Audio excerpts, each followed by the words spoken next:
monsieur, bonsoir. Merci de nous rejoindre à la une de l'actualité. L'Algérie, à l'instar de tous les pays musulmans, célèbre aujourd'hui la nuit du destin qui marque la révélation du Saint-Coran au prophète Mohammed, que le salut soit sur lui.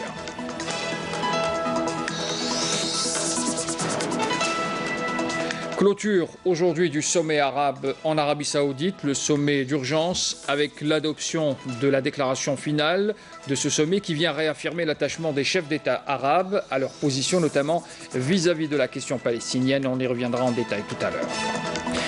Nous reviendrons également sur la visite du général de corps d'armée Ahmed Gaïd Salah à Tamanrasset, une visite marquée essentiellement par cet appel lancé aux personnalités et aux élites nationales pour un dialogue sincère et objectif. Et puis ce vendredi, les Algériens sont sortis dans les rues pour le 15e vendredi consécutif. Des marches se sont ébranlées dès la fin de la prière du vendredi dans plusieurs villes du pays. On reviendra avec des images à travers le pays. La solidarité prend tout son sens pendant ce mois de Ramadan. L'exemple de ce soir, Nazim, c'est un jeune étudiant qui fait du bénévolat depuis quelques mois. Il est membre de l'association Nas Al Khair. Son portrait à suivre tout à l'heure.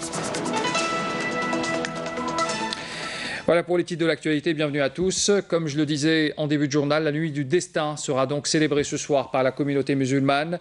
Le chef de l'État, Abdelkader Ben Salah, prendra part à cette célébration religieuse qui marque, il faut le rappeler, la nuit du 27e jour du mois de Ramadan. Voilà donc la nuit du destin, justement, on en parle en détail avec, bien sûr, l'Algérie qui célèbre, à l'instar de tous les pays musulmans, cette occasion religieuse qui marque, il faut le rappeler, la révélation du Saint-Coran au prophète Mohammed, que le salut soit sur lui. Les musulmans intensifient les prières et les louanges à Dieu pour marquer cet événement. Reportage Wahiba Houem, récit Badia Amani.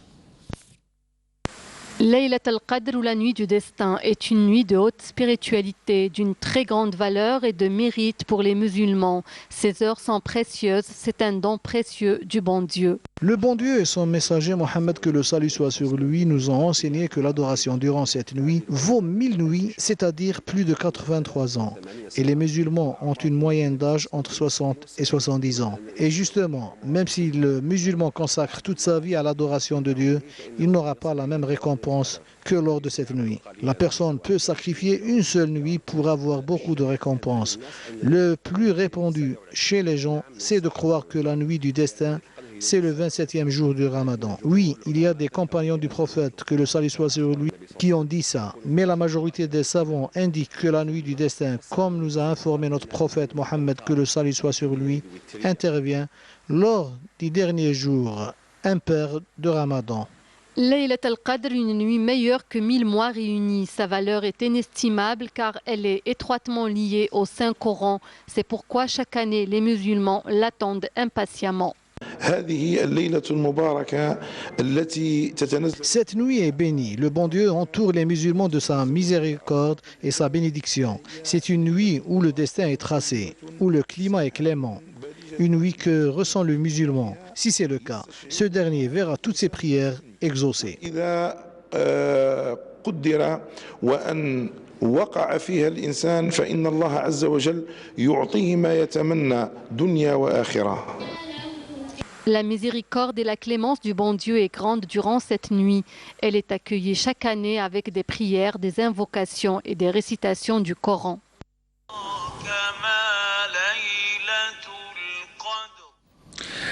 Les travaux du 14e sommet de l'Organisation de la conférence islamique s'ouvrent ce vendredi sous le thème « Main dans la main pour l'avenir » avec la participation de l'Algérie bien sûr. La délégation algérienne est conduite, vous le savez, par le Premier ministre Nordin Bedoui. Il représente le chef de l'État Abdelkader Ben Salah à cette réunion. Les participants débattront des affaires politiques, économiques ainsi que des questions notamment palestiniennes et des crises en Syrie, en Libye et au Yémen. Et puis la clôture aujourd'hui est également toujours à Jeddah, en Arabie Saoudite, du sommet arabe d'urgence, avec l'adoption de la déclaration finale de ce sommet qui vient réaffirmer l'attachement des chefs d'État arabes et leur position notamment vis-à-vis de la question palestinienne. Amel Bouakbar. Le sommet arabe urgent tenu dans la ville sainte de la Mecque en Arabie Saoudite a pris fin ce vendredi avec en ligne de mire la réaffirmation de l'attachement des dirigeants arabes aux décisions du 29e sommet de la Ligue arabe à Dahran ainsi qu'aux décisions du 30e sommet de l'organisation tenu à Tunis. L'Algérie a pris part à ce sommet avec la participation d'une délégation conduite par le Premier ministre Nourdine Bedoui qui représente le chef de l'État Abdelkader Ben Salah. Ce sommet qui s'est tenu dans la soirée de jeudi à vendredi a mis en avant la question palestinienne qui demeure la question arabe centrale jusqu'au recouvrement par le peuple palestinien de tous ses droits spoliés et l'instauration d'un État palestinien avec El-Quds Est comme capitale. Tout cela conformément aux résolutions internationales et à l'initiative de paix arabe. La communauté internationale est appelée quant à elle à prendre sa responsabilité politique et morale afin d'atteindre ses objectifs. Autre question primordiale abordée, celle liée aux défis qui menacent la sécurité et la stabilité dans la région. Le communiqué final lu par le secrétaire général de la Ligue arabe, Ahmed Aboulghaït, a souligné que les pays arabes veillent à rétablir la sécurité et la stabilité dans la région, mais aussi à préserver les acquis et atteindre le développement socio-économique. Toutefois, cela exigeait le respect par tous les pays de la région des principes de bon voisinage et l'abstention de l'utilisation de la force, de l'ingérence dans les affaires internes des pays et de la violation de leur souveraineté. Le Premier ministre Nourdine Bedoui s'est entretenu avec le président de l'autorité palestinienne Mahmoud Abbas Abou Mazen en marge du sommet extraordinaire de la Ligue arabe qui se tient, il faut le rappeler, à Jeddah. Le Premier ministre, plutôt le président de l'autorité palestinienne, a réitéré sa très grande appréciation de la position constante et fidèle de l'Algérie à la cause palestinienne.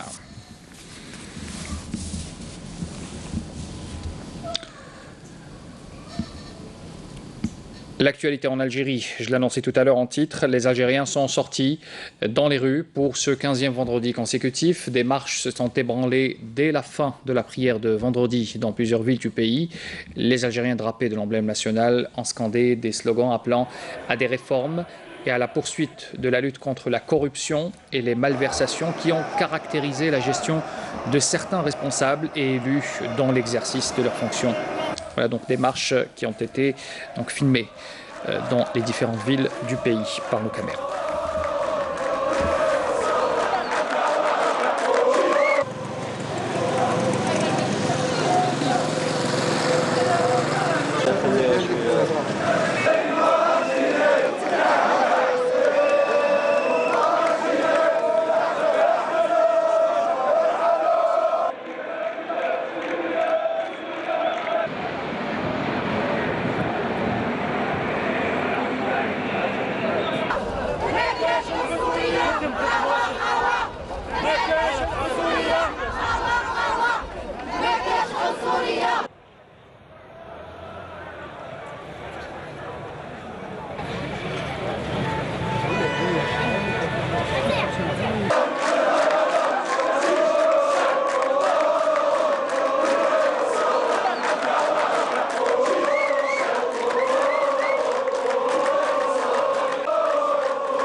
كاين بعض العباد هم حبوا يخسروا لنا اسمو ما حبيناش نوليو 90 91 هذا واش غنحوسوا باش تسقم البلاد باش هذوك حنا كبرنا مي الدراري صغار لازم يلقاوها مليحه الجزائر خرجايتها حتى المقل ضمانات من هنايا يفوسيرين من هنايا يتروفين سوليسيون انكليزيف من هنايا هذا ما كان وتكون حره مستقله وداخل نولو كاع كما كانت بكري نولو كاع بيان نولو كاع لاباس بينا ولادنا كاع ملاح والحمد لله. سمعت انا نأيد المؤسسه العسكريه كاينين فيها رجال سمعت ويديروا لنا الحوار وفيما يخص الحوار حنا توجور الجيش تاعنا وخاوه توجور مساندين المؤسسه الشعب الجزائري المؤسسه العسكريه مساندها لاقصى درجه. هذا الشعب راه يهدر باللي انا نحوسوا على انتخابات نورمالمون نديروها مقبل نورمالمون رانا دروك بالرئيس ورانا دروك في الحلول تاعنا اللي رانا نطالبوا فيهم.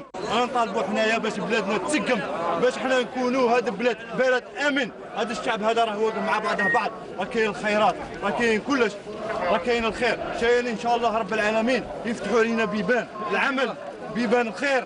هذا اللي نطالبوا بهم حنايا ويكونوا رجال منا من الجزائريين. كاين نطيقوا نخرجوا رئيس ونطيقوا نخرجوا رجال. احنا نثمنوا السلميه تاع الحراك ونشكر المرافقه نتاع الجيش لهذا الحراك والاستجابه للمطالب السابقه. نطالب هيئه الاركان انها تواصل في الاستجابه لمطالب الحراك والمرور بطريقه سلميه سلسه إلى الجزائر الجديدة. نعتقد أن الذهاب إلى مرحلة انتقالية طويلة هو الدفع بالجزائر نحو المجهول. السلام عليكم. Retour à présent sur la visite du général de corps d'armée Ahmed Gaïd Salah, vice-ministre de la Défense nationale, chef d'état-major de l'armée nationale populaire à Tamanrasset en 6e région militaire. C'est une visite qui était marquée essentiellement par cet appel lancé aux personnalités et aux élites nationales pour un dialogue sincère et objectif afin de résoudre la crise que vit le pays en ce moment à travers des concessions réciproques. Ce dialogue est la seule voie qui permettra au pays de sortir de la crise qu'il traverse. On fait un retour sur la visite du chef d'état-major dans cette région avec Adel Bouhames.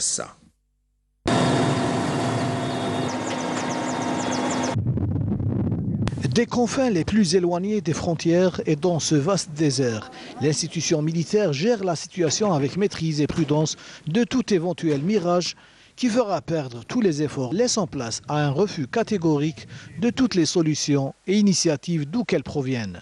Une situation qui a dépassé son 3e mois sans qu'aucune feuille de route consensuelle ne soit établie par la classe politique divisée et qui n'est même pas parvenue à se réunir autour d'une même table. Le paradoxe est que l'appel au dialogue sérieux, réaliste et clairvoyant provient de l'institution militaire. Un dialogue auquel prendront part les personnalités nationales et mettant l'Algérie avant toute autre considération, car le temps ne se prête plus pour aucun dialogue stérile ou retard. Et il est très important aujourd'hui de se mettre d'accord, loin de toute étape transitoire dont les conséquences ne sont pas sûres et certaines, et retourner dans les plus brefs délais aux urnes à travers la tenue des élections présidentielles. Une solution constitutionnelle légale dont la date n'a pas été donnée par l'institution militaire au moment où certains n'accordent aucun intérêt à ce que propose l'autre partie. Pis encore, il y en a même qui veulent approfondir la crise en prolongeant sa durée, en entravant les efforts de ceux qui aspirent à un avenir meilleur. Une conjoncture durant laquelle des voix de l'intérieur et de l'étranger sont devenues plus dangereuses sur le pays, plus que tout autre danger, en recourant à la désinformation de l'opinion publique, en fomentant des mensonges et des scénarios irréels et infondés à travers les médias. Tout cela sur la base de plans étudiés et élaborés avec une grande ruse afin de discréditer tout acte visant l'apaisement de la population. Entre l'ombre et la lumière, les médias sont appelés à s'acquitter de leur noble mission en transmettant les véritables revendications du peuple sans manipulation, désinformation ou exploitation à des fins non déclarées autres que l'intérêt suprême du pays. La sortie de l'institution militaire qui nous est venue cette fois de l'extrême sud du pays, où elle est confrontée à plusieurs menaces sécuritaires, confirme qu'elle est également protectrice du Hirak, la garante de la justice, et jette la balle dans le camp de tout effort fidèle émanant des enfants de ce pays, à commencer par les personnalités politiques qui ont la possibilité d'apporter leur contribution pour résoudre la situation.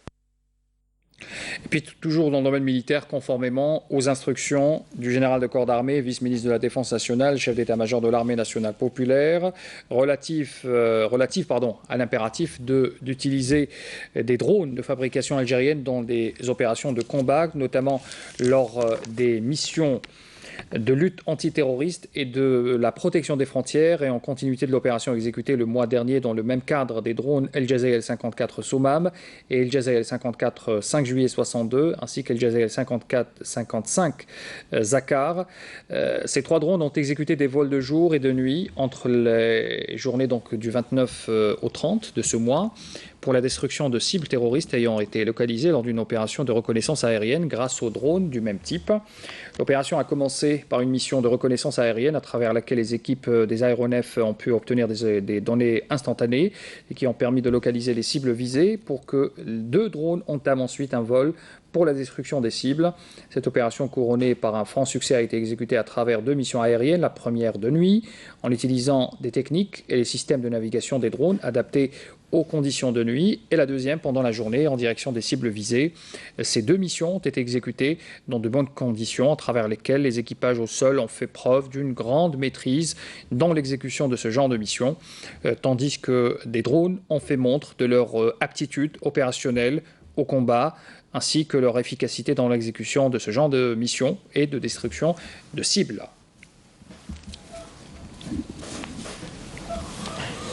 Dans l'actualité aussi, des inondations ont touché durant la nuit d'hier la région de Djanet, dans le sud algérien. Des crues subites ont provoqué donc ces inondations, provoquant des dégâts matériels. Fort heureusement, aucune victime humaine n'est à déplorer. Vous voyez donc ces images qui ont été recueillies par notre station au sud du pays. Des glissements de terrain qui ont entraîné également des boues et qui ont provoqué les chutes de pylônes électriques, comme vous pouvez le constater sur ces images.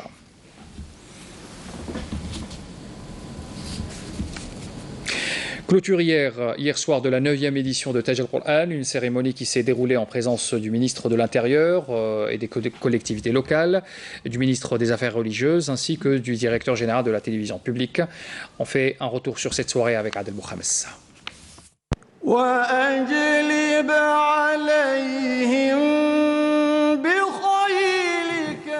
Finalement, c'est à Taïb Nourdine et Esma Baroud que sont revenues les premières places de la 9e édition de Taj al-Qur'an. 2 lauréats qui se sont distingués grâce à leur maîtrise de la récitation et la psalmodie du Saint-Coran. J'espère que Dieu accepte de moi cette action que je dédie à mes parents, ma femme, mes 2 filles, mes amis et à tous les Algériens. De son côté, Esma Baroud s'est illustrée par une voix qui a enchanté l'assistance et qui lui a permis de s'adjuger haut la main la première marche du podium chez les filles. C'est à mes parents que je dédie ce trophée, mais également à mes enseignants et à toutes mes amies.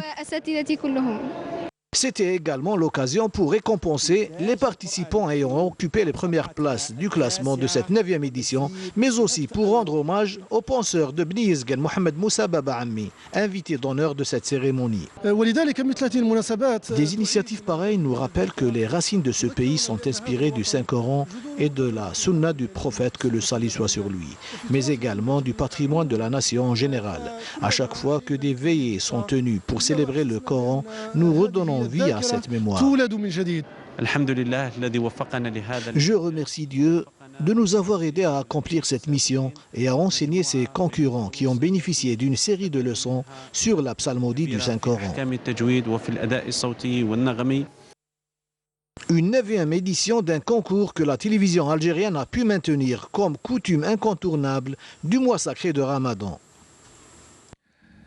La solidarité prend tout son sens pendant le mois de Ramadan. L'exemple ce soir de Nazim, c'est un jeune étudiant qui fait du bénévolat depuis quelques mois. Il est membre de l'association Nas al-Khair.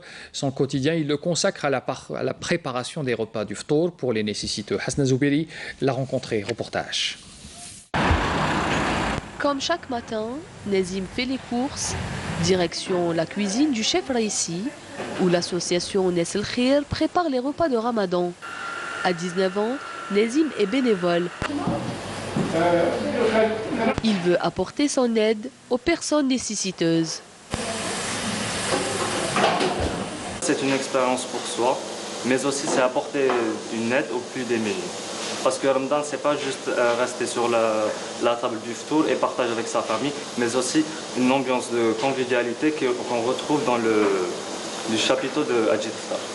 Éplucher les légumes ou toute autre tâche pouvant aider le chef est la bienvenue. C'est tout simplement pour Nazim apporter son grain de sel. Notre tâche commence déjà tôt le matin, à 6 h du matin. Nous allons au marché de Hatadbab pour faire quelques récoltes sur des fruits et légumes. Je tiens à remercier aussi le marché de Hatadbab, surtout les mandataires qui m'ont vraiment aidé, fourni dans cette étape. Étape 2, on vient à la cuisine, comme vous pouvez le voir. c'est la préparation du ftour. Et l'étape finale, c'est le ftour à Ajit Aftar fait un baignade. Le bénévolat l'a séduit.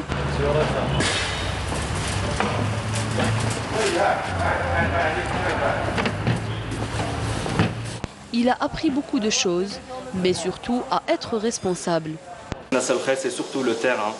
On apprend sur le terrain. Vraiment, c'est une expérience très enrichissante. Et je convie tout le monde à essayer au moins une fois dans sa vie le bénévolat. Vraiment. Donner de soi, c'est en effet très enrichissant, mais au-delà de cela, c'est s'auto-satisfaire avant de satisfaire les autres.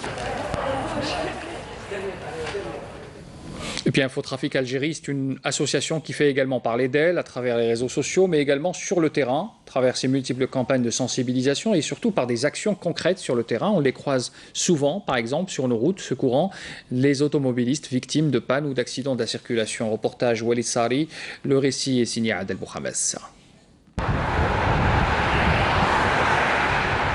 Au moment où la quasi-totalité des Algériens sont attablés et attendent l'Aden annonçant la rupture du jeûne, ces bénévoles de l'association Infotrafic Algérie ont préféré se positionner sur l'autoroute menant de Zeralda vers Ben Aknoun pour venir en aide aux automobilistes tombés en panne ou en leur fournissant des informations sur l'état des routes.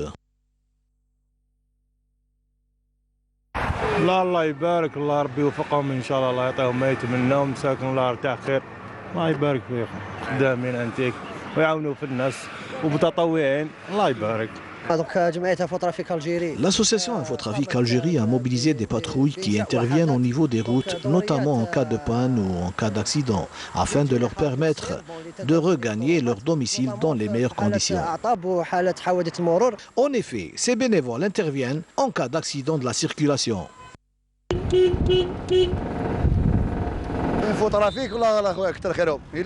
Je les remercie vivement. Ils sont les premiers à intervenir en cas d'accident. Ils sont très efficaces et cela tout au long de l'année. La plupart des accidents sont dus à la fatigue ou au sommeil que ressentent les automobilistes, ainsi qu'aux arrêts inutiles sur la bande d'arrêt d'urgence. Ce sont là les moments que nous avons choisis pour nous positionner sur les autoroutes. Des missions que nous menons avec tout le professionnalisme qui se doit et bénévolement. Des initiatives qui dénotent du civisme de ces jeunes bénévoles conscients que la meilleure façon pour servir la société est d'agir sur le terrain et de mettre en pratique les actions de sensibilisation lancées à travers les réseaux sociaux. Et puis l'Algérie célèbre cette année le centenaire de la missive historique adressée par l'émir Khaled au président des États-Unis Woodward Wilson. C'était en 1919, une lettre où l'émir Khaled rappelle au président américain le principe de liberté des peuples et leur droit à l'autodétermination. Mounena Ouelhamoudi. Précurseur du mouvement nationaliste algérien, l'émir Khaled, petit-fils de l'émir Abdelkader, a fait du concept de nation algérienne le fondement d'un long combat politique qui s'organisera contre la colonisation française. Une lutte qui mènera plus tard à l'indépendance de l'Algérie. Le combat de l'émir Khaled passe par deux étapes. Dans la première, il lutte dans la légalité coloniale. Dans la deuxième, il entreprend un véritable combat révolutionnaire. La première grande idée politique, mais tout à fait novatrice à l'époque de l'émir Khaled, c'est que nous étions des Algériens. C'est un coup de tonnerre. Alors que dans la société traditionnelle algérienne, nous avions des identités tribales ou régionales ou claniques, voilà un homme qui vient de vous dire que vous êtes plus que votre identité régionale ou tribale, vous avez une identité algérienne. Pendant ces années de combat, l'émir Khaled adresse une lettre au président des États-Unis, promoteur de la Société des Nations, pour attirer son attention sur le sort des Algériens et invoque les valeurs prônées par la République pour mettre fin aux supplices et à la misère infligée aux Algériens dits indigènes. L'émir Khaled est signataire de la lettre, mais au départ, l'idée c'était l'idée d'une pétition qui a été effectivement signée par d'autres notabilités musulmanes qui, à la dernière minute, se sont rétractées de crainte d'un retour de bâton de la part des autorités françaises. L'émir Khaled, lui, a donc signé seul cette lettre-là adressée au président Wilson, qui s'appuie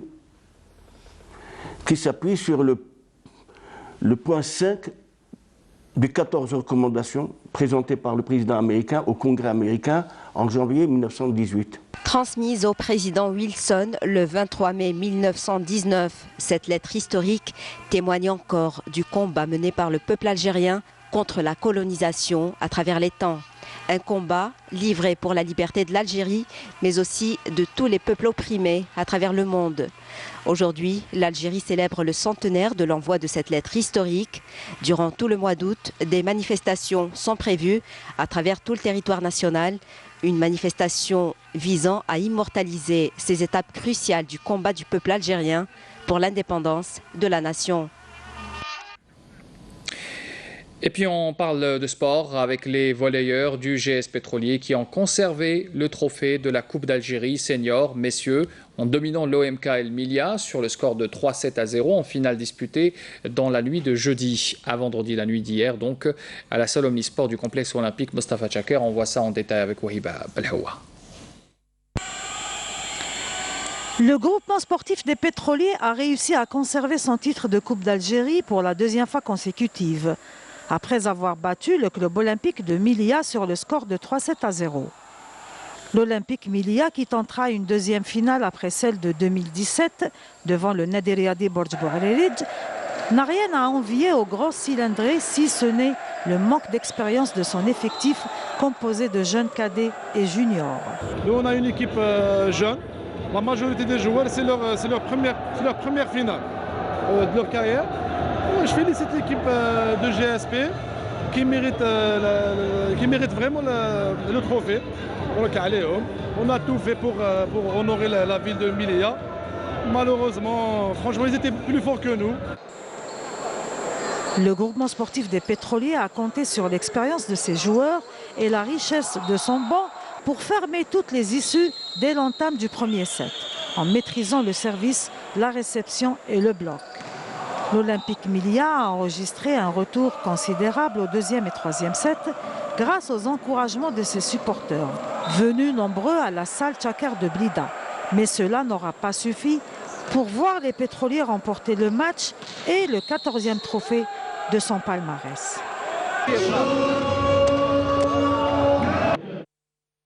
Aujourd'hui, on a joué un match contre une équipe de Milia, une très bonne équipe de Milia, avec 3 internationaux. On était concentrés, on était beaucoup concentrés. C'est un match auquel on s'est préparé. Et c'est une finale, donc c'est une équipe qu'on connaît très bien aussi. Du coup, voilà, on a su quand même gérer notre match et alhamdoulilah, on a réussi à gagner par 3-7-0. Voilà, donc c'est la fin de ce journal. Bravo encore une fois aux joueurs du GSP. Les adresses électroniques s'affichent en bas de votre écran pour les replays et bien sûr les replays des JT et des émissions de la chaîne. Très bonne soirée à tous, à demain.